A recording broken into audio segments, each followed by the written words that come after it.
बिस्मिल्लाहिर्रहमानिर्रहीम।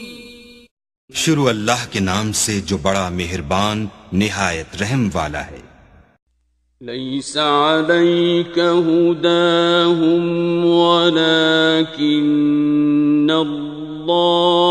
यहदी मन यशा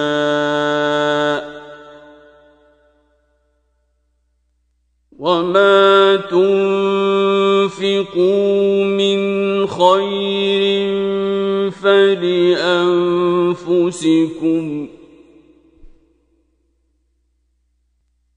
वमा तुन्फिकून इल्ला इब्तिगाअ वजहिल्लाह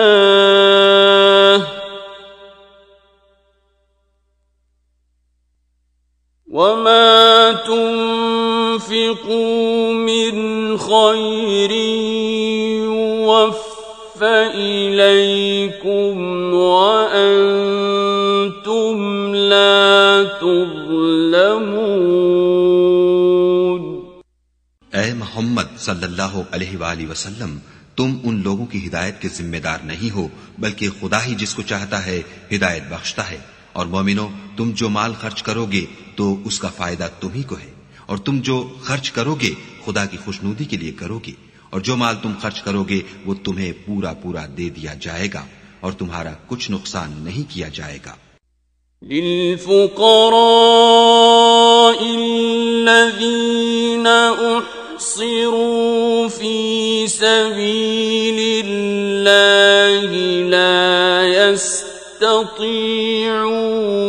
दरबन फिल अर्दि यहसबुहुमुल जाहिलु अग़नियाअ मिनत तअफ्फुफ़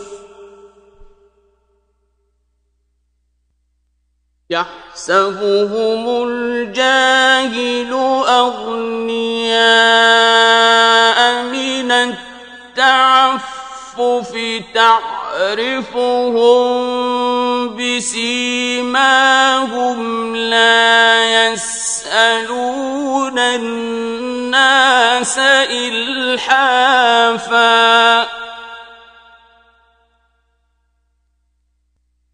وما تنفقوا من خير فإن الله به عليم। और हाँ, तुम जो खर्च करोगे तो उन हाजतमंदों के लिए जो खुदा की राह में रुके बैठे हैं और मुल्क में किसी तरफ जाने की ताकत नहीं रखते और मांगने से आर रखते हैं, यहां तक कि ना मांगने की वजह से नावाकिफ शख्स उनको गनी ख्याल करता है। और तुम कयाफे से उनको साफ पहचान लो कि हाजतमंद है और शर्म के सबब लोगों से मुंह फोड़कर और लिपट कर नहीं मांग सकते। और तुम जो माल खर्च करोगे कुछ शक नहीं कि खुदा उसको जानता है। الذين ينفقون أموالهم بالليل والنهار سرا وعلانية فلهم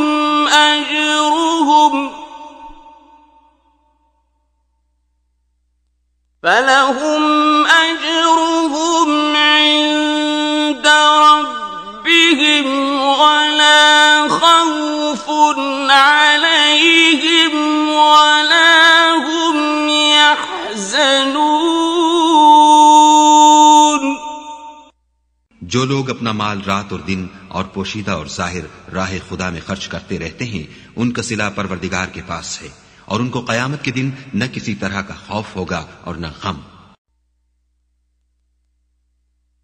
الذين يأكلون الربا لا يقومون إلا كما يقوم الذي يتخبطه الشيطان من المس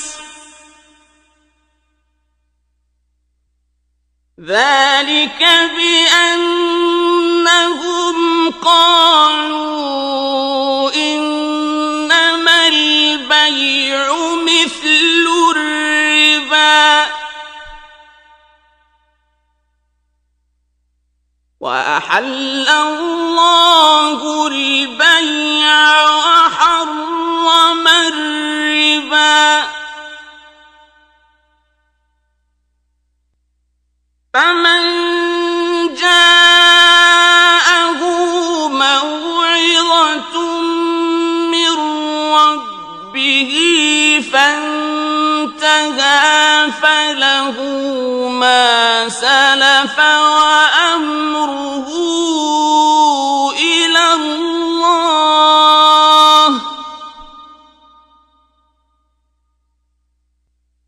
فله ما سلف وأمره إلى الله ومن عاد فأولئك أصحاب النار هم فيها خالدون जो लोग सूद खाते हैं वो कब्रों से इस तरह हवास बाख्ता उठेंगे जैसे किसी को जिन ने लिपट कर दीवाना बना दिया हो। ये इसलिए कि वो कहते हैं कि सौदा बेचना भी तो नफे के लिहाज से वैसा ही है जैसे सूद लेना, हालांकि सौदे को खुदा ने हलाल किया है और सूद को हराम। तो जिस शख्स के पास खुदा की नसीहत पहुंची और वो सूद लेने से बाज आ गया तो जो पहले हो चुका वो उसका और कयामत में उसका मुआमला खुदा के सुपुर्द। और जो फिर लेने लगा तो ऐसे लोग दोज़खी हैं कि हमेशा दोज़ख में जलते रहेंगे।